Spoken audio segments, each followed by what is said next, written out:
Hey everyone, I'm Jeanette Mulvey, the editor-in-chief of Co. by the U.S. Chamber of Commerce. Welcome back to Co's Roadmap for Rebuilding, our series aimed at helping you recover and grow your business. Thank you for taking the time to join us today. Today we're talking about social media strategies for your business. We'll discuss how you can use different social media platforms to connect with your audience, and then we'll share tips and strategies for tracking metrics and data to perfect your social strategy. As we go along, you can answer our poll questions, and you'll be able to ask the speakers questions of your own by entering them into the right side of your screen. Before we get started, I want to thank our sponsors, ADP, FedEx, MetLife, Square, and Staples Connect. We appreciate your partnership in this series. We'll start today's discussion with a conversation on finding the right place for your business on social media. I'll welcome our panelists. First, we have Libby Rasmussen, who is Social Media Director at Living Colorfully Media. And we have two small business owners here to share their perspectives.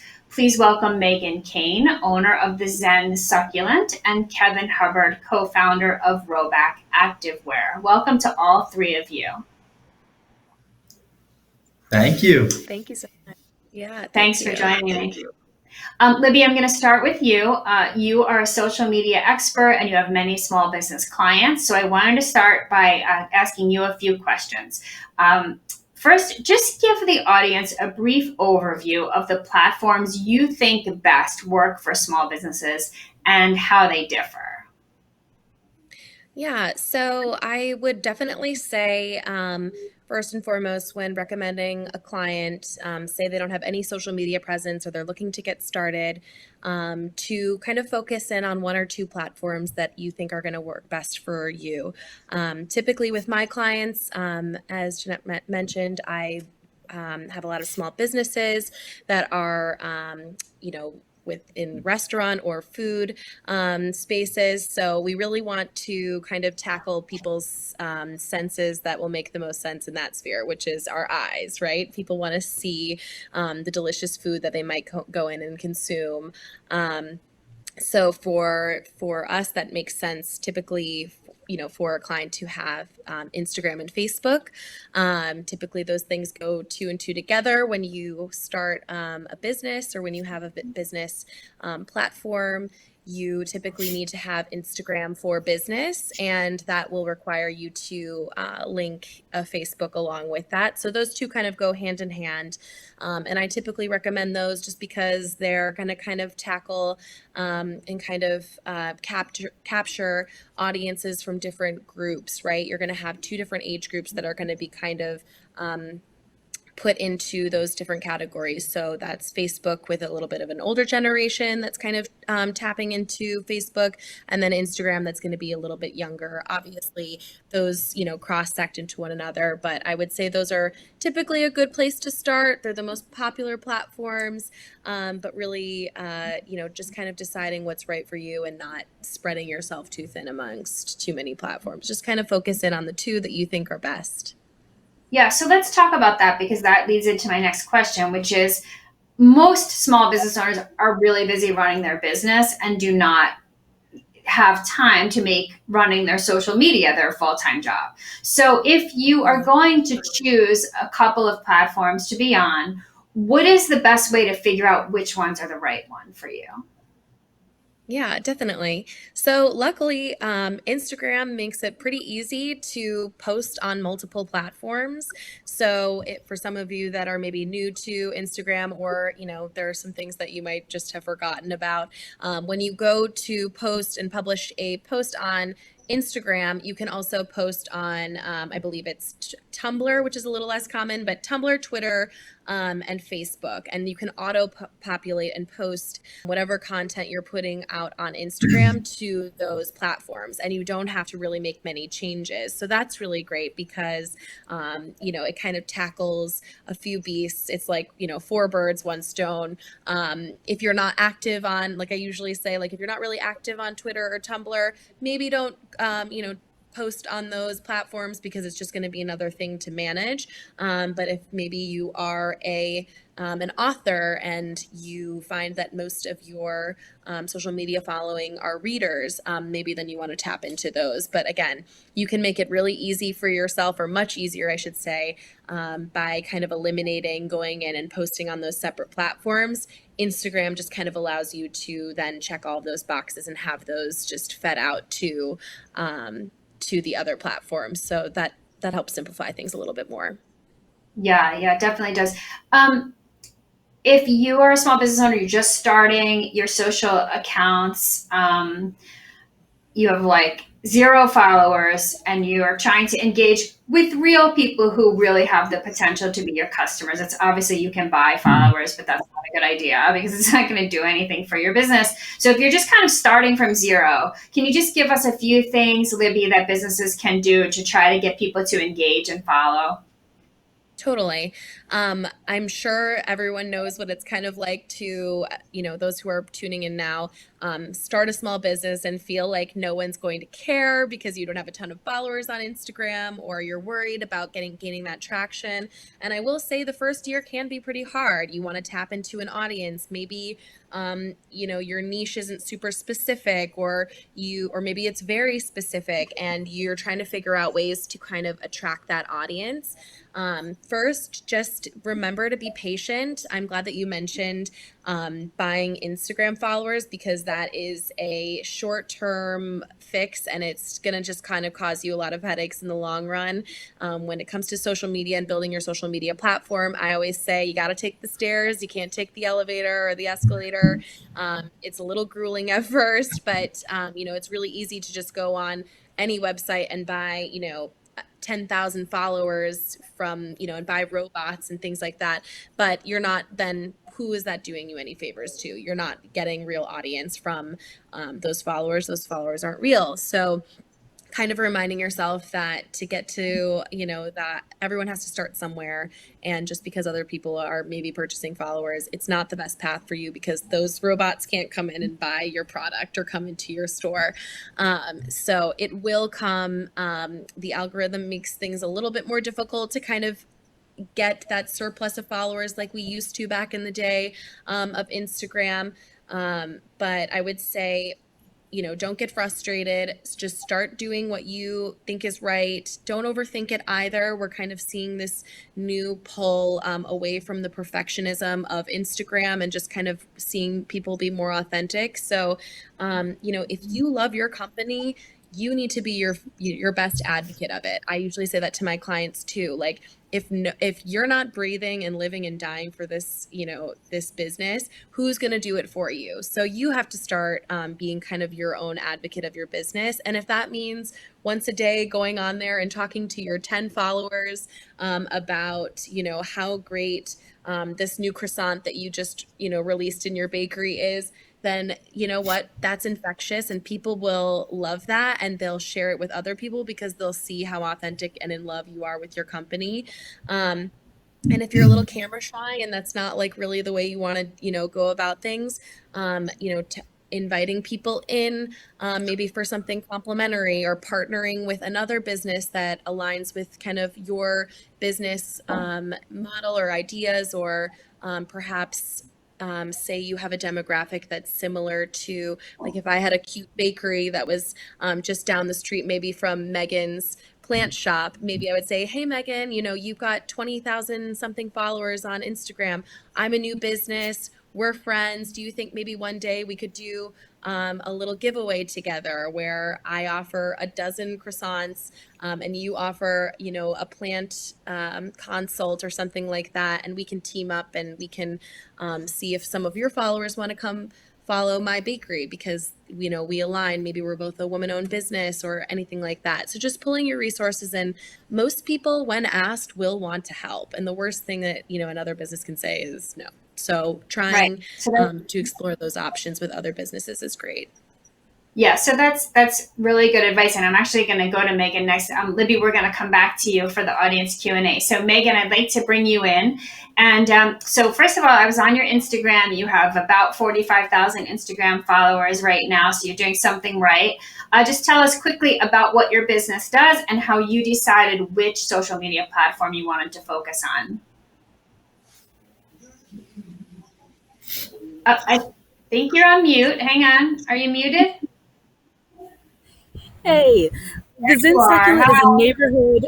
Hello, hello. So we're at the Zen Succulent. We're a neighborhood plant and gift shop that's located in downtown Raleigh, as well as downtown Durham, North Carolina. Something about our social media strategy is really, since we are a gift shop that has tons of lush greenery, we love to use the platform of Instagram to share beautiful visuals of what greenery and what maker-made goods we have in. So you chose Instagram because it's so visual, right? Exactly. Instagram Yeah. is an opportunity to connect with our customers in that way, so much visually, to see the inventory that we have in, but also to connect to create a plant community. Yeah. Thank you. And Kevin, I was on your Instagram also. You have about 84,000 followers last I checked, which is pretty impressive. So just tell us about Rhoback, what you do, and why you really I think you chose to focus on Instagram. Yeah, absolutely. So, Robec Activewear, we specialize in performance apparel. So, performance polos, t shirts, hoodies, quarter zip pullovers. We have a little dog logo. I don't know if you can see it on our face masks. But yeah, so we started out and, making apparel. But when we decided social media, when we were talking about social media when we were getting started, we really realized that was the key to our industry, just like I think it is to most industries. And for us, we made a conscious decision of, there's two sides of social media. There's the organic side where you're posting on your platforms, and then there's the paid side where you're running ads. And like, you may be a hardware store and focus more on Google, or you may be a D2C apparel company like us, and then you're focused more on Facebook and Instagram. But ultimately, if you grow large enough, you're going to focus on all of them and kind of, for brand awareness and for sales. But on our paid side, that's where we talk about the products, and we're paying to put the products in front of people and share the attributes of them and really educate people on why our apparel is such high quality and why they would love it. But on the organic side, we made the decision of we're not really going to talk about the apparel. Instead, we're going to focus on sharing stories. And our motto is crave activity. So, we have that theme of crave activity, and then we want to build almost a media house within a clothing company that can share stories of crave activity that will introduce people to our company and our brand, but do it in a way with content that they care about, can relate to, and they find entertaining and fun. So, on the paid side, we talk about the products. On the organic side, what we're posting, we rarely, if ever, talk about the products, and it's more about sharing a lifestyle with our audience. Yeah, so that's an interesting point that you make, which is that you have a very specific goal in mind for your use of social media. You're not just throwing everything up there and seeing what happens. So Megan, I'm going to ask you, what is your goal with social media? Is it to build the brand? Is it to drive sales? Is it to just cultivate a following in terms of people interested in, plants? Tell me a little bit more about your thinking there. Yeah, when it comes to our social media strategy, using Instagram is so essential, again, like I mentioned before, for the visual aspect. What we're using our social media is to build a community. There are plenty of people that love and enjoy plants and greenery, but where we found our niche market is working with people that are wanting to learn how to take care of their plants, building that knowledge, building that trust that then turns into sales for us. So we have people that walk through our storefronts daily that might come in just to kind of access a question about why their philodendron plant isn't as perky as it used to be. But then we also have people that are saying, hey, we saw that you have low maintenance, easy greenery to work with. Can you teach me how to take care of it with the purchase of a plant? So a lot of our following goes into that element of creating a community so that people feel safe and want to come to us to shop when it's ready for them to purchase some plants. Great, thank you. Kevin, you obviously have figured out how to grow your following on social media. So for a business owner who's really just starting, and in your case, I think where they're focused on having a brand, right? Can you just give what would like be your best piece of advice when thinking about social media content? Yeah, well, one, that organic versus paid strategy. I think they're two different strategies. So sit down and start thinking about that. But the most important thing is figure out who your audience is. Just as it relates to sales, like that same audience is going to be there on social media. So who is your audience? Where do they live? Who do they follow? It's another great way, aside from giveaways, is to partner with either social media influencers, athletes. I mean, if you're a restaurant on a beach in California and the lifeguards are, the main group of people that everyone kind of knows and gets to know, partner with the lifeguards, say, hey, we're going to do Lifeguard Tuesday or something and create some content with them where you're bringing people to your restaurant. And also knowing where your audience lives. So, whether it's, if they're in that range of 21 to 40, like they're probably going to be on Instagram. If they're a little bit older, they're probably going to be on Facebook. If they're younger, younger than 21, they're going to be on TikTok. They're going to be on Snapchat. So really figuring out where they live, who they're following, and utilizing, people that they're following and are interested in to really partner with to bring people to your site. And ultimately, the last thing is quality over quantity. Like, especially if you're a restaurant, one of the first things I do is check the Instagram of a restaurant and see, oh, what a cool photo that is of all their food. I'm like, and if you may not know what you're doing, but I guarantee you someone that frequents your business does. So cut a deal with them. Like if you have a great photographer that comes into your restaurant or comes into your hardware store or, whatever it is, say, hey, I'll give you X each time a month if you'll take photos for me and post them on my social media. So you don't have to do it yourself, but figure out your audience and figure out who to partner with. And then also figure out, who in your organization or among your customer base can help you. Great. That's really good advice. We are going to take some audience questions in a moment. And Megan, the first one's going to be for you. So get ready. But before we do that, we're going to do an audience poll. So let me just ask the question of the audience. What social media platforms are you currently using for your business? It's good for us as the panel to just know where the audience stands in terms of what they're using. So we can see the vast majority is using Facebook. I'm surprised at actually how high LinkedIn is. That's interesting to me. Instagram, Twitter, YouTube. So TikTok is definitely something that the fewest people have experimented with yet. Okay, so that's very interesting to know where everybody is with that. Let's go to the audience Q&A. Megan, question for you. And I have to find it. The question was basically, the person was saying here, all I ever see on Instagram are photos and very little messaging, just like vignettes and pretty pictures. So is it really an effective way to create messaging around a business? And I feel like you could address that based on your strategy. Yes, it is something that we are used to seeing, those glossy images, those great, beautiful vignettes. But we have to understand that there is that opportunity for you to capture that audience with those nice photos. Also, it is something that I would have to mention, having the wording underneath saying about your plant tips, or if you have a hardware store, mentioning how you're able to use these items, or that you're excited about how this new product is coming into your storefront, can go a long way. We're not talking about those lengthy captions. Maybe a few sentences on something that you're super excited about could really hold on to that customer base. And we have to remember, your followers are the ones that are seeing your profile daily, but also make sure to use those hashtags. And that's something that we love doing on Instagram, because that captures people that are maybe not your followers quite yet, to get them into your universe. Yeah. Okay, that's really good advice. Libby, this person is asking about live streaming, and do you find that to be a useful tool for businesses to live stream on social? Yeah, I do.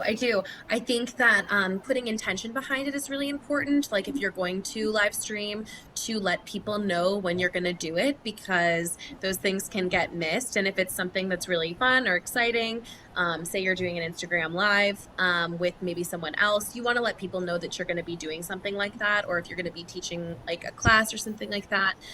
In the beginning of the pandemic, I'm sure we all kind of noticed that like everyone was kind of live streaming, and it was like everyone was doing Instagram lives, and it was really like kind of overwhelming. But letting people know when you're going to do it, or just kind of showing like a day in the life. So I have a cookie client, and they have a factory here just outside of DC. And my favorite thing to do is when I'm there is I just go into the kitchen and I show our audience what it looks like to, make their favorite cookies. And people just absolutely love seeing the machinery. People love to see the back end of things and the realness of that. So even if you think that your company is super dull, like you have a pencil company or something like that, like people want to know how pencils are made, or people want to know like fun facts about the back end of things. So I think, going on live is a really great opportunity to showcase those things. As long as you're not dragging it out too long, I think being kind of like succinct with it is really good. But I've definitely seen different businesses use lives in creative ways that are, showing the audience maybe something that they wouldn't normally see. And it's a great opportunity to also show really truly authentic content in the moment. Obviously, make sure that things, if you're showing the back end of your business, make sure things are kind of clean and organized and things look appealing, and maybe your team is aware that it's happening, and obviously like letting them know how, like, it would be really cool if Megan one day showed like, this is the day we receive all of our plants, and like the shop looks like an absolute nightmare, but this is how we go about receiving the plants that we're getting, or a merchandising thing.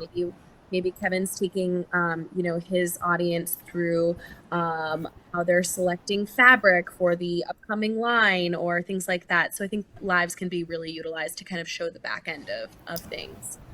Yeah, that's really good advice. And actually, that takes us to a question for Kevin, which someone asked, like, how do you feel essentially about showing like behind the scenes things that are going on at your business? Like, does that help drive engagement on social media? Or you have experience with that, Kevin? Yeah, absolutely. I think one thing to keep in mind too is that you're already part of a community, whether you're a D2C or whether you're a physical store, have a physical presence. There's a community out there of people, people like within your physical radius that wants to support you and wants to see you succeed. I think what's awesome about small business and entrepreneurs in this country is people are rooting for you. No one's rooting for the small business to lose. They're rooting for you to succeed. So giving snapshots of some of that behind the scenes and some of that, or showing your growth. Don't be afraid to show like, hey, we just moved from this small, shop into this bigger shop. Document it, film it, take pictures, post it on your story. I mean, some of the most engaged content we ever do is kind of showing our growth as a brand. I would say still be, depending on your industry, like for us, we're still a little bit selective about it. We don't do it every day, because we like to have that surprise firepower of like, hey, here's a big moment for us as a small business. But definitely don't be afraid. Don't shy away from it. And people are rooting for you. So give them that opportunity to know that you're succeeding. And then one thing on the LinkedIn, I know it's so high on this group, so there may be a lot of B2B businesses here. So don't be afraid to, if Instagram isn't your thing, utilize LinkedIn, become a thought leader in your industry, write a blog every now and then, because that could be a great way for you to attract business if you're being active there and you're kind of creating a name for yourself in your industry. Thank you so much. Megan, I'm going to come to you for this. This person's asking about, have you taken photography or lighting classes? Because I think that a lot of people feel like they have to take really good pictures. So I'll let you answer that, and I may have a follow-up for you. Now, when it comes to, again, those glossy photos that you might see, those could easily be taken from your iPhone or any type of little camera that you might have. It is something that I did, being a business owner, when I started off, doing every single job, I did take some local courses, but those courses were at my local community college. There's so many opportunities for you to increase your knowledge, whether it is going to school, whether it is just going to the school of YouTube, which a lot of us are graduates of. I would think of that as an opportunity. But also, whatever platform that your business happens to be on, look at what other people are doing. When I started off on Etsy, for example, there was a handbook that told you all of the good things on how to get your photos recognized in the top pages. So utilize all that information and do some trial and error. Thank you. That's excellent advice. Libby, we are going to be saying goodbye to you soon, so I want to give you one last question. And it was, someone asked if you could expand on the idea of not, forgetting about Instagram perfection and just be authentic in like a minute. Can you tell us what you mean by that? Yeah, I think that sometimes when we try to strive for perfection on social media, we end up putting barriers on the things that we want to kind of like get out there and the message we want to get out there. So if you have something to say about your business, or if you have a raw moment to kind of share that you think that your customer base would really enjoy hearing about, go ahead and just think about it a little bit. Obviously, we think about thoughts and decide what's appropriate for the internet, but go ahead and just do it, because everyone is going to, even though we have two successful business owners right now that have social media that is thriving and has thousands of followers, I'm sure they're going to look back at their social media 5 years from now and be like, oh, those photos, I'm so much better at my social media now. We all have to start somewhere, and so just getting started is important. And I think that people seeing kind of that vulnerability, or just kind of meeting them where they're at, is just really is really tender and authentic. You see this a lot with TikTok, actually, that people are really just kind of striving for people that are just figuring out the app. Some of the most viral videos are of an older generation just trying to figure out the trends, and then not even nailing it, but they tried, and it's not even anyone kind of mocking or making fun of them. They're awesome, you're just doing it and you're telling us the story, and we love it and we're captivated. So just get started. Consult someone like me if you need the help, or if you don't feel like you can navigate it. There are plenty of social media freelancers out there that are so great to get in touch with and can help you navigate the tricky waters. Thank you so much. That's a great place to end it, Libby. So I want to say thank you so much for joining us. We really appreciate it. Thank you, Libby. Megan and Kevin will stay with us for our next discussion. So we're going to shift gears, and we're going to talk about collecting data and using metrics to your advantage. It can have a big impact on your growth, and it's a way to help you know if your social media efforts are working.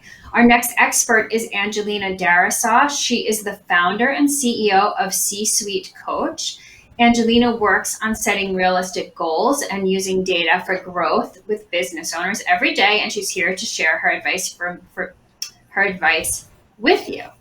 Angelina, welcome. Hi, thank you so much for having me.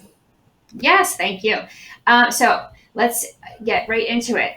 Maybe you could just first give us an overview of some of the metrics that small business owners should be looking at when they're looking at their social media performance. Yeah, absolutely. So first of all, I love the poll and just to see the variety of social media tools all of you are using.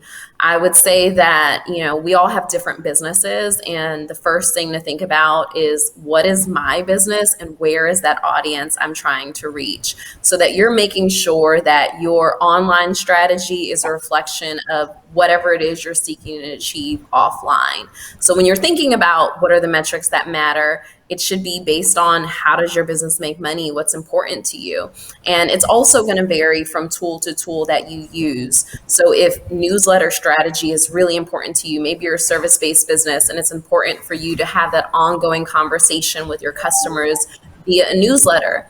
The metrics that might really matter to you are how many of your subscribers are opening it. And then once they're opening it, what are they clicking on? Are you doing a good job at driving them to the pages that help drive conversions for your business, whatever that looks like?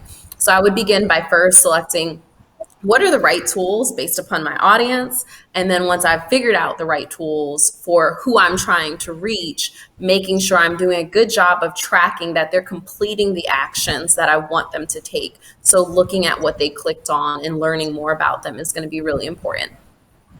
Can you talk a little bit? I think a lot of times we get caught up in data, and so we have the numbers, but we don't know how to translate those numbers into actionable insights that we can actually do something about. So can you talk a little bit about the difference between data and insights and how you get from data to insights?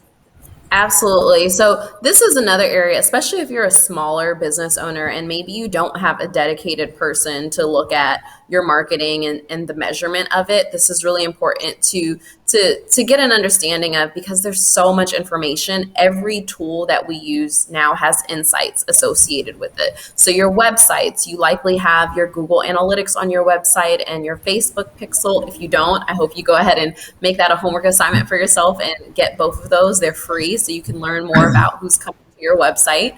But then you also have on your social media, there's insights. On your newsletter, there's insights. And so that's a lot of information, and it can be difficult to piece through. And so all of that raw information, the numbers, the information, that's what I would call data.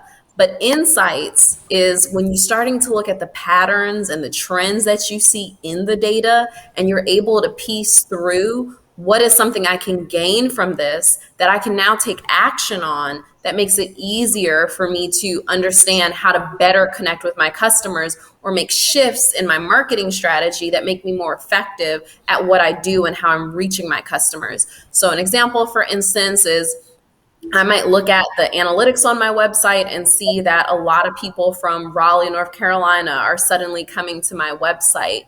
What does that mean? Did I pay for an advertisement and focus on that region? Did I have a speaking engagement? Now I can look at what I did and see what that shift was caused by. And if I like the actions or I like what I'm seeing, now I have a strategy where I can say, I want to do more of that. Right? So it's important to not just look at the raw data, because there's so much information out there, and there's some that may not even matter to you.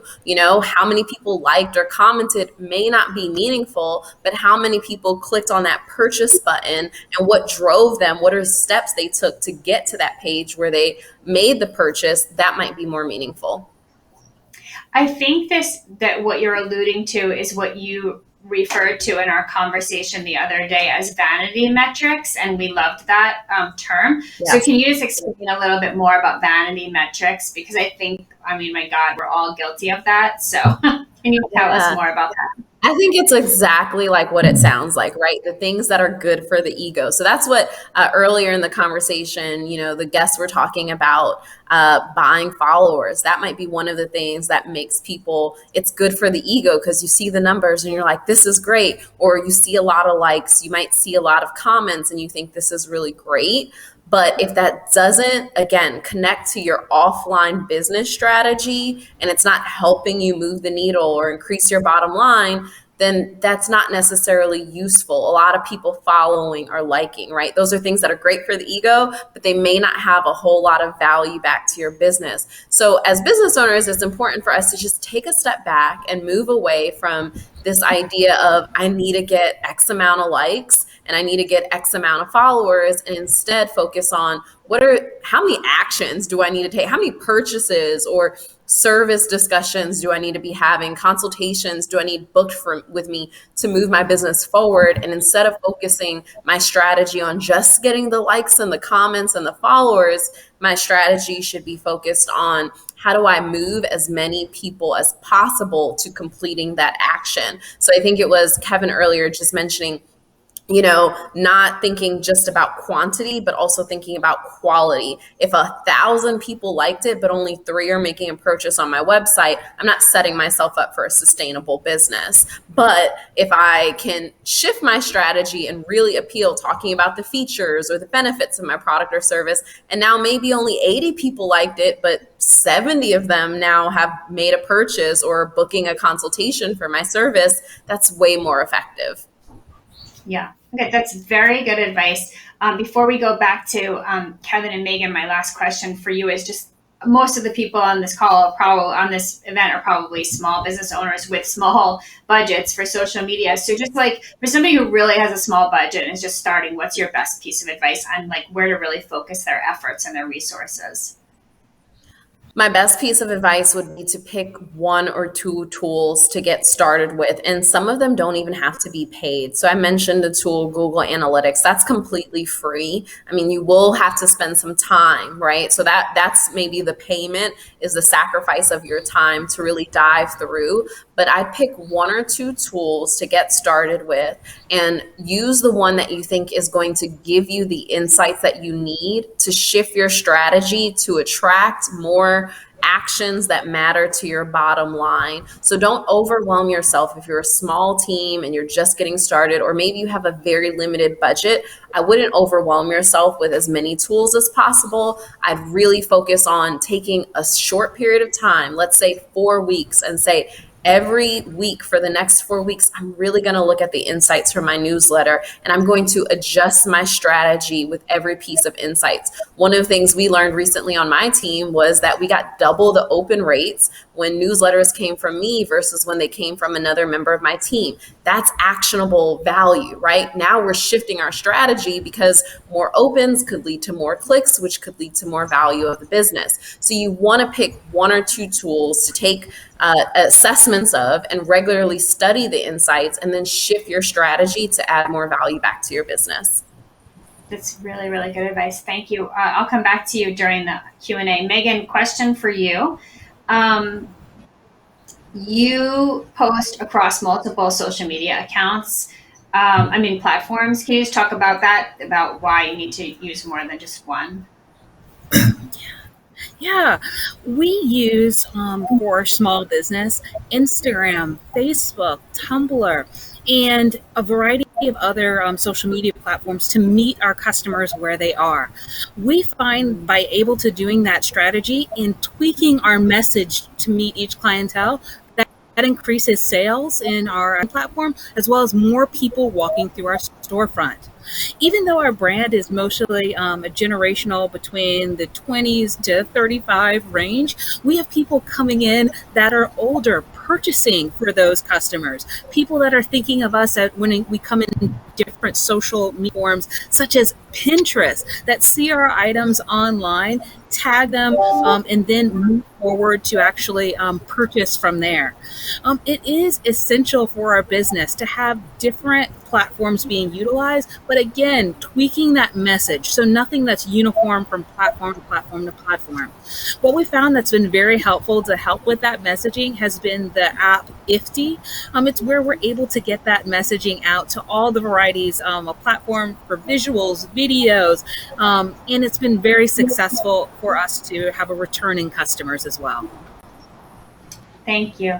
Kevin, you talked before about the fact that you're using social media to really build like with lifestyle content to build your brand as opposed to just selling product. So with that in mind, how do you track the success of that? Because it's not really about how many shirts you sold, right? So how do you track that success? Yeah, that's a great question. So on the organic side, where we are posting our content and more of these, lifestyle pieces and content creation, I mean, every week we track how many more followers we gain, how many followers we lost, what the engagement rate is. Are we getting a lot of comments on the post? Are we not getting a lot of comments?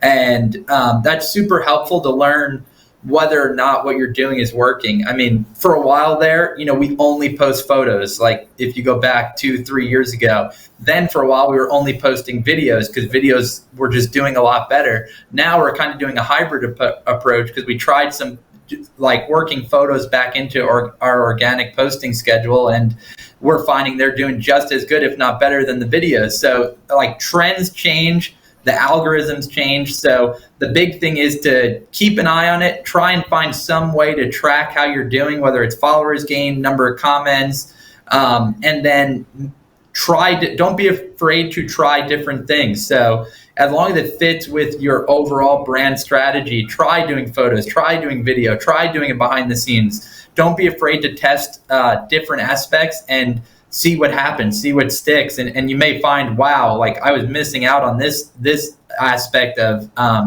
visual or creative. And then on the paid side, I mean, we're running ads on Google, we're running ads on Facebook, we're running ads on Instagram. They're the same thing. We're about to get into TikTok. We've done Pinterest. So that's a whole totally different animal where on that side of things, it's every week you got to be tracking what your ROAS is, how many new customers are you bringing in with this, how many returning customers are you bringing into this, because there's a whole nother metric strategy there of retargeting past customers who are your loyalty audience, retargeting people who have been to your website but have never purchased before, which is your retargeting audience, and then your prospecting side of things where you're targeting people that don't know anything about you and you're hitting them for the first time with ads about who you are, and you're educating them about your service, your business, your product. So it's kind of two different strategies, but a big thing is kind of having an Excel doc where you're keeping track week over week how you're doing so that you can learn how to improve. Yeah, that's great. Megan, you talked about layering content across multiple platforms. Can you just, what does layering mean? Yeah, layering means that you are adding your message through a variety of different platforms that meet the customer where they are.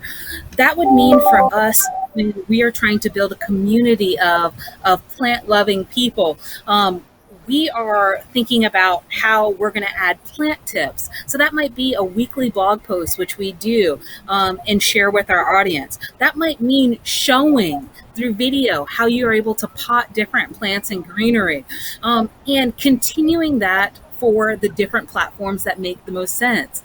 We've opened up a YouTube channel where we share those same things that we have on Instagram, such as our Plant Tip Tuesdays, and just compiled it all and put that on a video on YouTube. Seeing how those views come about and meeting the customers where they are have been essential for our plant growth, for our growth. It is something that we also have to mention, y'all.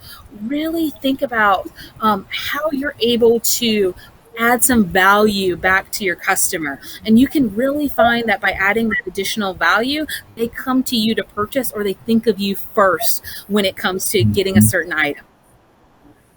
Great, thank you. Kevin, one more for you before we go to the Q&A. I know you guys are partnering with athletes to promote your brand, but of course, most businesses are not going to be able to partner with professional college athletes.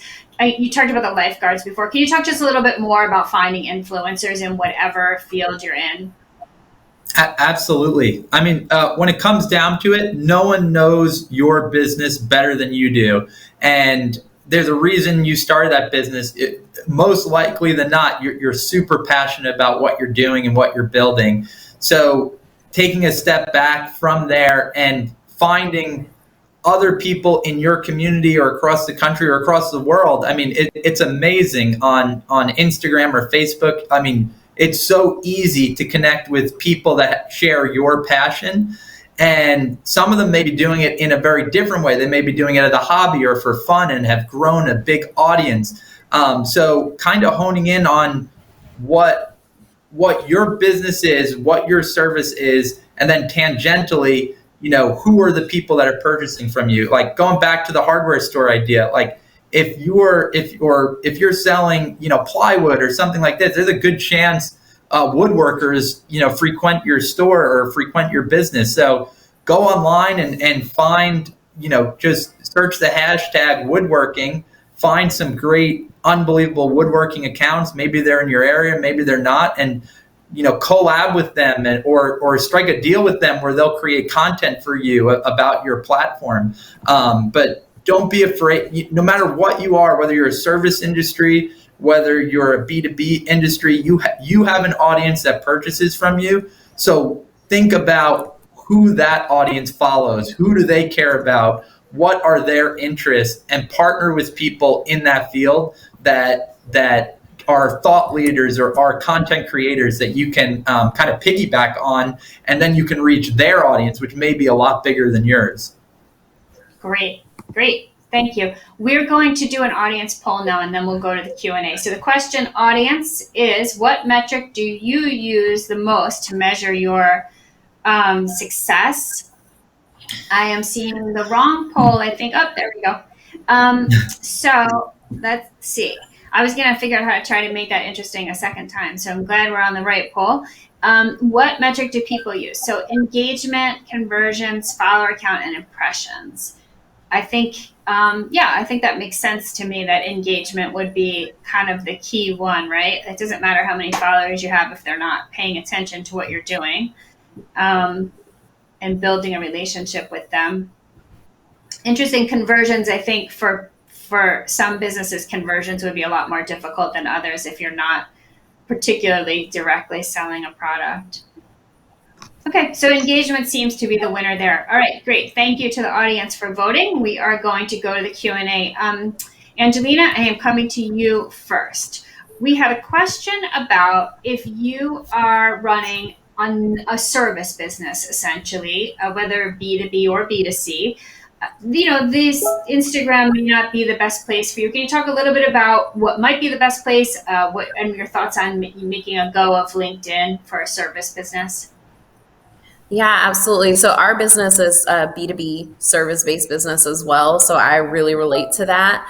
And I would say using tools like a LinkedIn and also working on your newsletter strategy could be really critical for you. I also wouldn't undercut your website as a big part of your strategy as well. I would say with any of these platforms, what you want to do is focus on it being a conversation, right? So when you are posting, it shouldn't just be all about buy from me or here's what I have coming up, here's a list of my services, but establishing your thought leadership in that space, particularly if you are B2B, right? Making sure that folks have a clear understanding of what it is you're bringing to the table, why you should be the business they call on. Oftentimes the relationships take a long time to build, so you want to be top of mind by being consistent and engaging in conversations that matter to your audience. And you can use Twitter, LinkedIn, or a variety of tools to keep that ongoing relationship with your potential customers. Great, thank you. Megan, coming to you, I have sort of two questions here that I'm going to combine. One is, how often do you post so as not to overwhelm your audience? And the second is, how much time do you dedicate to engaging with your audience, responding to comments, and things like that? Is Megan there? Yes. Okay. So when it comes to an audience, I like to make sure not to overwhelm, but that might mean posting 3 to 4 times a day. Again, that's my audience. That's where I'm receiving those engagement numbers through platforms like Instagram or Facebook. But it's a little bit of a different strategy when it comes to Pinterest. Believe it or not, on our Pinterest page, we have over 1.39 million people that see our photos, and a month's time span. At that point, about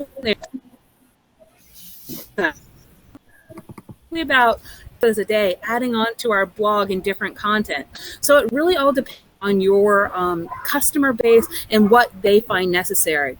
Mind you, if we do notice, like on a platform, that we're losing some type of engagement, we will see that and make changes accordingly. But that might mean, instead of how much you post, that might mean what are you posting might not be right for that customer. So think of those options as well.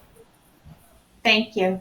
Kevin, I think this seems appropriate for you. They say, so if I have a lot of people looking at my content and watching it, but they're not actually buying, what kind of tricks do you have up your sleeve for, that was not a shirt pun, by the way, but kind of worked as one, for getting people to take that next step and actually engage with you by buying? Yeah, I think that's something that you're going to have to decide, depending on what kind of business you are, for sure. But if your ultimate goal is to get purchases and you're not, there's a short-term play and a long-term play. Like, you could go the short-term and just focus on sales on your platform, but that could potentially turn people off, and they may not find it interesting to continue following you in the long term. Or you could focus on, like Megan's doing and what we're doing. I think Megan probably has a little bit of combo. We probably have a little bit of combo where we're alluding to sales in some capacity by featuring the product, but aren't in your face about it. So it's kind of fun to follow the content. But I think this also comes back to the paid versus non-paid side of content. I mean, if your goal is to get conversions, then I would focus a lot on your paid strategy and the type of ads you're creating to get in front of your customers. And that comes down to, what does the customer want? What are the 2 to 3 core messages they want to hear about why my product is better than any other out there? And really honing in on that and working that into your paid strategy. Thanks. Actually, that takes me to another question about paid that I want to ask Angelina. In the first half of the event, we were talking about how buying followers is a bad idea. So could you first of all differentiate for people the difference between buying followers and a legitimate paid content strategy? So if you could explain that, and then also maybe if you could just give some insights into sort of what percentage of your resources you want to put into paid versus non-paid, Angelina. Yeah, so when we think about buying followers, that's the idea that they have some of these companies where they'll tell you, maybe those DMs that you're getting from folks you don't follow, hey, I want to help you with your strategy and reach more people. If you pay a certain amount, we'll help you get more engagement and we'll help you get more following. And that's just not really sustainable. And also, it's oftentimes bots, and the companies are smart about detecting that, right? So it's not a good strategy. Instead, when you're thinking about putting paid resources behind your social media campaigns, you want to be thinking about amplifying the reach. So, some of you might be thinking about, how do I have my existing audience? How do I reach new people? I love that Megan brought up hashtags. Something else you could do is look at selecting some demographics that matter to you, regions that matter to you, and making sure you're putting paid dollars behind reaching them through paid campaigns. And I think that I got the first part of your question. Did I miss anything else, or can I add more color to anything? No, I think, did you answer how much, if you wanted to think of, Yeah, so I'm going to echo what Kevin said, and this goes to most of the questions that we're seeing coming in. Every strategy really does need to be unique based upon your business, right? And it's going to vary so much. So for instance, on my team, we have someone who focuses on marketing, and that is a combination of things. Some of that is creating pitch decks for clients. Some of that is working on the social media and newsletter strategy and amplification of that. And that, even though that's not paid advertising, that's still a marketing paid cost, right? So I would look at what your business has in terms of overall resources. And then when we go back to metrics, I wouldn't just put budget aside without having an understanding or an idea of what I'm hoping to gain from putting that budget into paid resources. That paid resource could mean two things. It could mean I'm just going to say, every month I have $500 I want to play with. Let's see what happens. Let's look at the insights. Let's be critical and see if this is driving value, driving more conversions. Or it can be, I have a whole line item in my budget and I want to really make sure. I've realized when we've put money into marketing in the past, we get a great return that helps the business. It's now time to dedicate a full resource to that. That may not include the additional spend you might have to make for paid campaigns as well, but that's still a paid resource. So you want to think about your marketing strategy in a number of different ways, and there's not going to be one right fit for every business. It's really going to depend on what sort of return you're seeing when you make the investment. That's great. So we are just about out of time, so I want to do a lightning round with all. I'm going to ask you all three the same question with a very quick answer for each of you. Kevin, you first. What's just like the number one mistake you made on social media that you would share with others so that they don't make the same mistake? Oh my gosh. There's so many. I think the biggest mistake would be not making mistakes. So try different things and get out there and see what works and what doesn't. Great. Megan, biggest mistake? I would have to say the biggest mistake was sharing a little bit of my family. It is something where once somebody sees a cute little baby, they want to keep on seeing that on social media. It has to be a no-no for me in the future. Oh, that's great. That's great advice. And Angelina, we're going to give you the last word. What is the biggest mistake either your team has made or you've seen clients make? Taking on too much and trying to overextend yourself by trying to do everything at once. I love the point that Megan made about having, even though it's similar content on each platform, tweaking the messaging to really match the audience. And when you're trying to do too much and you have limited resources, you miss the opportunity to do that and your content doesn't land the way it should. So really hone in on that one or two key platforms that you have the resources to manage. That's excellent advice, and that is where we're going to leave it. So I want to say thank you, Angelina, Megan, and Kevin, and Libby from our earlier segment. I appreciate all of you being here. Thank you. Thank you. And Thanks for having us. thank you, guys.